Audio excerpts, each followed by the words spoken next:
Welcome to this edition of the Virtual Space TV. I'm Amanda Bush, your host.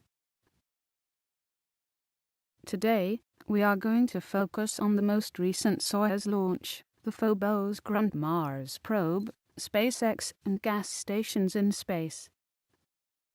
Nice that you dropped by.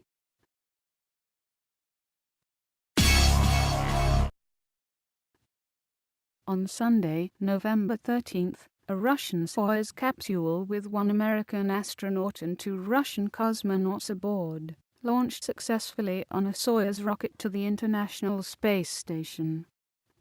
This ended a crisis for the ISS program that might have led to the abandonment of the station for at least several months. In August, a Russian Progress spacecraft carrying cargo to the station failed to reach orbit when the upper stage of its Soyuz rocket prematurely shut down. This led to the grounding of Soyuz rockets for both the Progress and Soyuz spacecraft. With the space shuttles now retired, this meant that there were no vehicles available to take crews to the ISS. Meanwhile, the 6 crew members on the station could remain for only a limited time because of restrictions on how long their Soyuz capsules can stay in space. It appeared possible that they might all have to return to Earth before the Soyuz rocket was once again certified safe to fly. Fortunately, the cause of the rocket failure was quickly determined to be a one-time problem with a fuel pump. The Soyuz was soon recertified for flight, and a new Progress cargo vehicle was launched successfully in October. This paved the way for the manned flight on Sunday.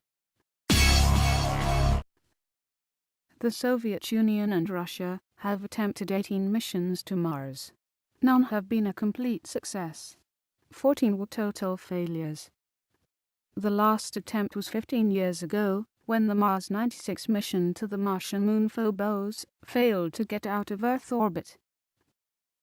Hope was high that the new mission would have better luck. The plan was for the Phobos-Grunt spacecraft to land on the small moon Phobos and send back a sample of its surface material to Earth. A Chinese orbiter was also piggybacking on the flight. This would be China's first planetary project. Unfortunately, the Mars god struck again. Initially, the launch on November 8th appeared successful. However, the spacecraft's engine failed to fire, and the spacecraft became stuck in low Earth orbit. Repeated attempts to contact the vehicle and try to debug the problem have failed so far.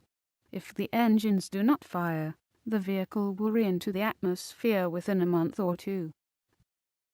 The Mars curse on Russian missions continues.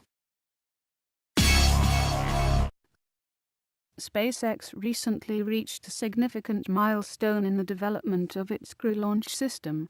NASA approved a preliminary design review for the abort and propulsion system for the Dragon capsule. The traditional capsule abort system uses a tower structure on top of the spacecraft that has thrusters to pull the capsule away from an exploding rocket booster. If there is no booster problem, the abort system is discarded after the capsule separates from the upper stage. The Dragon instead uses a pusher-style abort system with thrusters built into the sides at the base of the capsule. This is a simpler, more elegant approach that allows both for safe aborts all the way to orbit, and also means that the thrusters can be used for propulsion in space and during landing.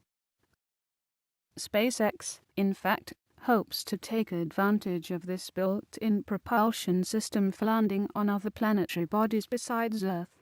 The company recently gave a presentation to NASA in which they proposed sending an unmanned Dragon to land on Mars. The Dragon would carry a drill that would penetrate the Martian surface in search of signs of bacterial life. The cost at $500 million would be quite low compared to other Mars landing missions.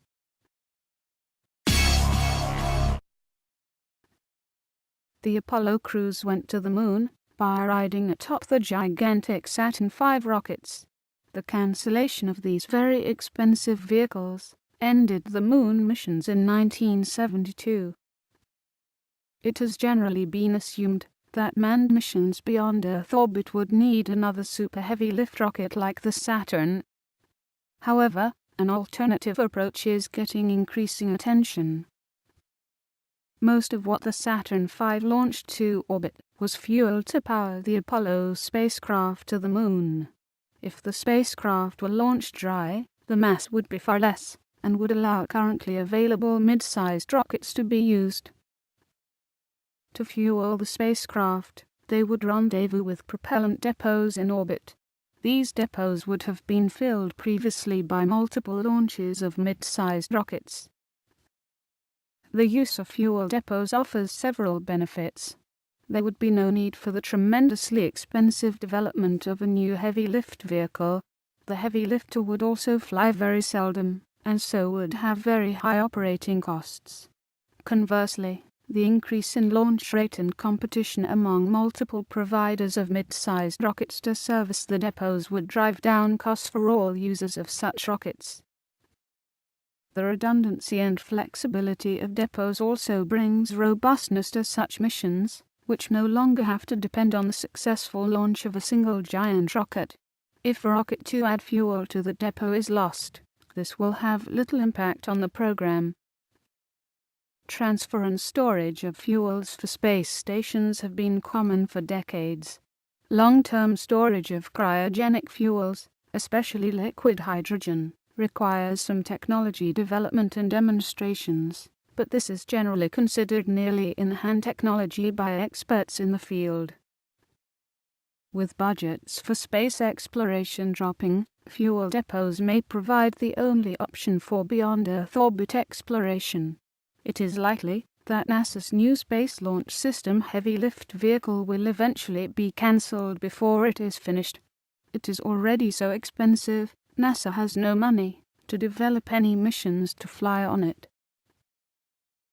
As with cars, planes and ships, it's better to use gas stations than to try to carry all the fuel for your whole trip. We will be back with the next show at the beginning of December. You can find us as usual on www.hobbyspace.com. Thanks for watching.